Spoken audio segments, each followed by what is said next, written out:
Então nós vamos pegar o arquivinho XML, vamos copiar aqui o texto dele todinho, certo? Até persistência barra persistência. Vamos abrir o nosso código e vamos colar aqui dentro. Pronto, cola ele todinho aqui dentro. Tá? Então aqui com esse XML nós vamos entender isso, persistência unit. O nome dele aqui, ó, persistência unit, é o mesmo nome que nós colocamos aqui, ó. Persistência unit. Tá vendo? É o mesmo nome, certo? E o banco de dados tem que estar assim, ó, localhost, né, JDBC, Postgres, tal, CJWebDB, que é o nome do nosso banco que nós criamos, tá? Certinho do jeito que está aqui. Só tem um detalhe aqui, em que momento que nós mandamos ele carregar o driver. Então, se vocês lembram que o driver, qual que é o papel do driver? O driver é o que estabelece a conversa com o banco, é ele que permite a conexão com o banco de dados. Então nós temos que trazer o driver para dentro do nosso projeto. Então se eu quero puxar uma dependência para o meu projeto, onde que eu faço isso? Lá no POM, que é o arquivo do Maven, né? Então eu abro aqui o POM, abro aqui o nosso POM. POM nosso de cada dia. Você vem aqui, abre o nosso POM. E aqui dentro nós temos que puxar o Postgres. Falar, ó, eu quero aqui o driver do Postgres. Certo? Vamos ver se eu coloquei isso aqui no passo a passo para vocês. Se eu não coloquei, a gente não ia conseguir falar. Ah, tá aqui, ó, Postgres, ó, banco de dados, tá vendo? Então a gente precisa acrescentar isso aqui, só olhar lá em cima, copiar. Temos que ficar atento com a versão. Tá? Por exemplo, se o nosso banco de dados, qual é a versão que está o nosso banco, se está correspondente com o driver. Não adianta ter um banco de dados super atualizado e ter um drive desatualizado. Então tem que estar de acordo. Tá? Se não é essa a versão do seu banco, porque assim, ele conecta, essa versão aqui 9.1, ele conecta com todos os inferiores a ele. Ele e todos os inferiores. Não vai funcionar certo com o superior. Então, se você não está com uma versão, se você está com uma versão superior, então você tem que ir lá no projeto do Maven, né? Lá no site Maven. Não tem a última, esse 9.1.9. Então, a gente vai lá. Como? Essa é a última. Essa é a última, né? Então, mas o meu é 9.3. É? Todo mundo 9.3? Então a gente vai dar uma olhadinha lá. Então vamos copiar isso aqui para puxar lá e vamos testar. Vamos ver o que vai dar. Olha só, pronto. Joguei, o que aconteceu? Olha só, ele está começando a compilar, ó, building, tá vendo? Está compilando. Compilando e baixou o drive. Depois que compilou, salvou, ele compila. Você tem que visualizar aqui, ó, no Libraries, tá vendo? No Libraries, Maven, tá aqui. Aqui tem que olhar, ver se está aqui dentro, ó, carregou, tá vendo? Olha lá, Postgres, agora existe mais a dependência. Tá ali. Se não tiver desse jeito, não vai funcionar.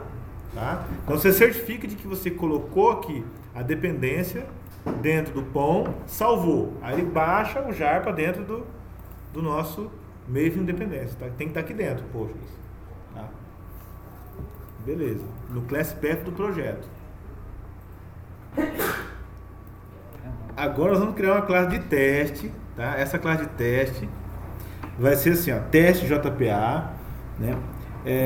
Nós não vamos, aqui no pacote aqui sugerido, está em entidade, nós vamos modificar isso aqui. Por quê? Porque no Maven ele já tem uma estrutura de teste pronta, tá vendo aqui, ó, teste, ó. Olha só, src teste Java. Se a gente rodar esse cara aqui, ó, tudo que a gente coloca aqui dentro, na hora que eu for publicar esse meu projeto, o Maven vai dizer, bom, as classes de teste não tem necessidade de subir, você enviar para o cliente. Então eu não vou levar isso aqui. Então na hora de publicar, o Maven já desconsidera suas classes de teste. Já é uma estratégia do Maven. Então a gente coloca aqui dentro do teste, ó, tá vendo? Vamos criar uma classe de teste para testar aquele JPA útil. Então a gente vem aqui e cria uma class, certo? Vamos chamar assim, JPA útil teste. Tá ali. E finaliza. Criamos uma classe de teste. Essa classe de teste, por enquanto, não tem nada de web. Nada de web. É uma aplicação desktop, por enquanto. Então, nós vamos criar um método main aqui para testar. Como se fosse... Nós estamos usando aqui só o Java básico. Não temos nada de web ainda, por enquanto. Tá? Então, a gente vai criar uma classe de teste aqui, com um main, como sendo o programa principal, né? E fazer o teste nessa classe JPA útil. Então, para testar, o que a gente faz? A gente vem aqui, ó, JPA útil, vamos instanciar ela. Ou, perdão, instanciar não. Nós vamos chamar ela. Vamos chegar aqui, ó. JPA útil, ponto, abre conexão. Toda vez que eu chamar o JPA útil, abre conexão, ele vai me retornar o quê? Olha só, presta atenção. que esse método me retorna? Se eu passo o mouse em cima dele, ele me diz o que ele me retorna? Uma instância de Entity Manager. Então eu posso ter uma variável do tipo Entity Manager para receber o retorno dele. Então eu estou recebendo o retorno. Esse método me devolve um objeto, uma instância, um ponteiro, uma referência de Entity Manager. É isso que ele faz. Agora o que eu vou fazer com esse Entity Manager? Eu vou testar ele, né? Eu vou usar ele. A ideia do Entity Manager qual que é mesmo? Olha só, voltando aqui. Qual que é a ideia do Entity Manager mesmo? Para que serve o Entity Manager? Ele gerencia as minhas entidades. Então quer dizer que eu tenho que ter um objeto instanciado que seja um entity e eu passo para ele persistir, por exemplo. É isso que nós vamos testar. Nós vamos criar um objeto usuário. Não existe a classe cliente ainda, mas já existe a classe usuário. Vamos criar a classe usuário, vamos chamar o nosso gerenciador de entidade e vamos mandar persistir. E aí esse Entity Manager tem que fazer o seu trabalho de persistência. Eles vão fazer. Então aqui no teste seria assim, nós vemos aqui, colocamos usuário, usu, recebe new, usuário. Instanciamos aqui o objeto usuário. E esse objeto usuário, ele é um objeto usuário de persistência, porque ele está como entity. Então eu vou pôr nele um nome, certo? Nome, certo? New class, clico direito, new class. Em cima do pacote de teste, aqui ó. No SRC, isso aqui. New class. Ele criou um outro pacote aqui, CJWeb3, não era para ter criado não, tá? Era para ter ficado aqui dentro mesmo, mas não tem problema não. Tá bom? É que eu na hora de criar eu devo ter deixado isso aqui escrito lá. Beleza. Pacote CJWeb3. Não precisa disso não. Depois a gente vai renomear esse pacote, tá? Então a gente vem aqui e faz assim, ó. Criei o usuário com nome, certo? Esse usuário tem mais o que? Usuário.set senha.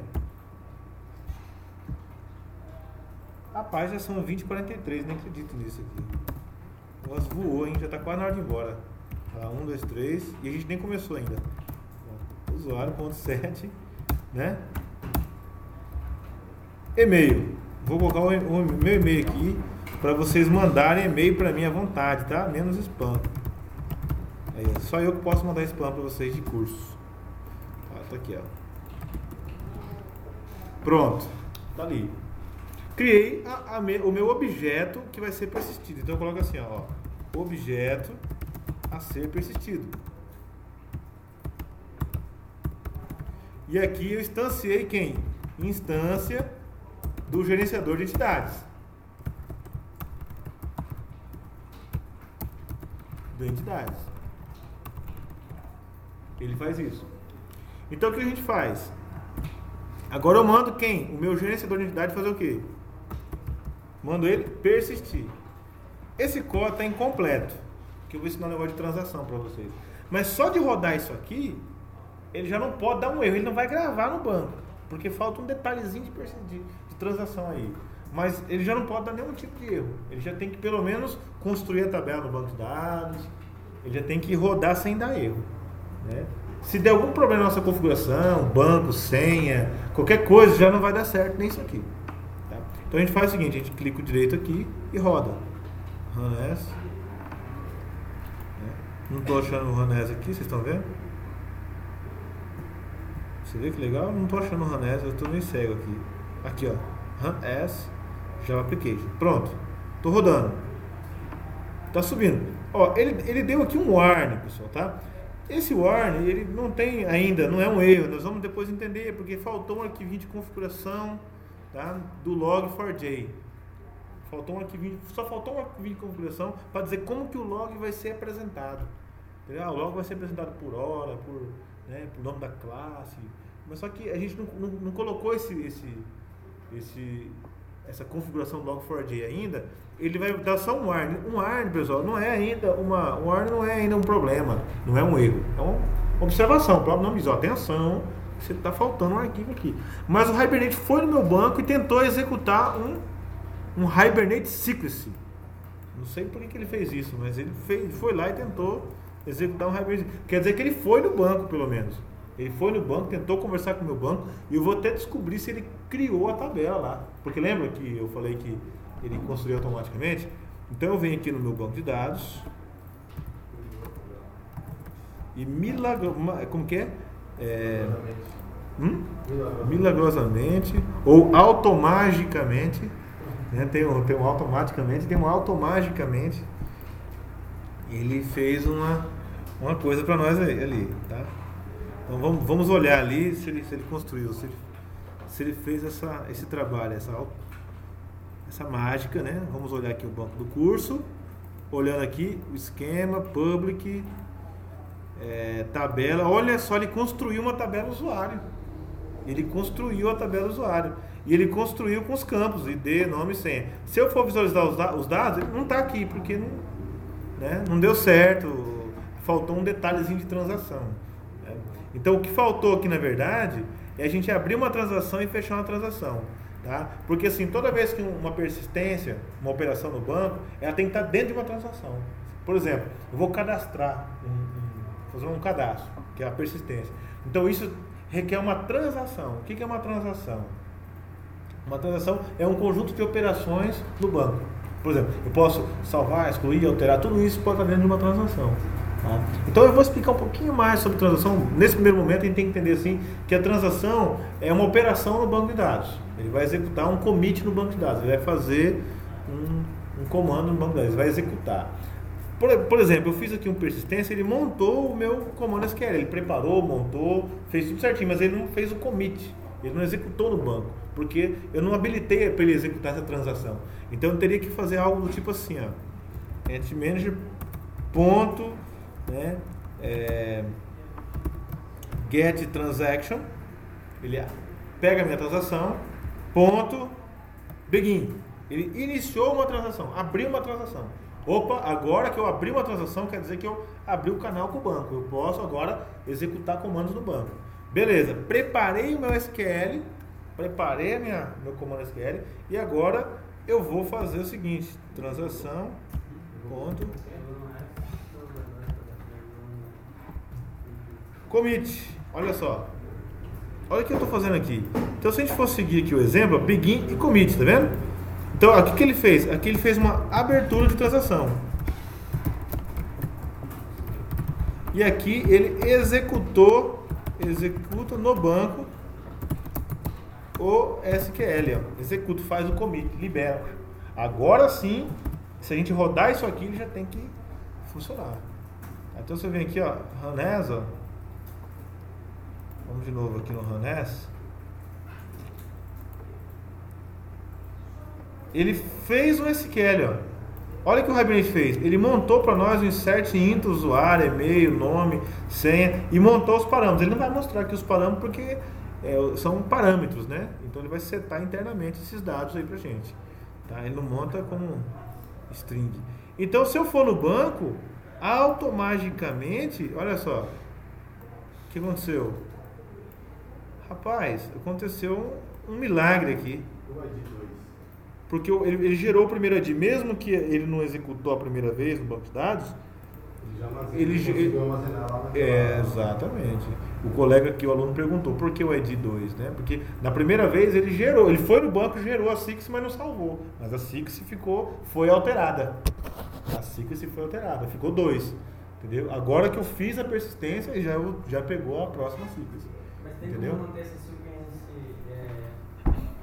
correta? Tem. Você pode manipular a sequência. Você pode ir lá e alterar ela. Você pode mexer.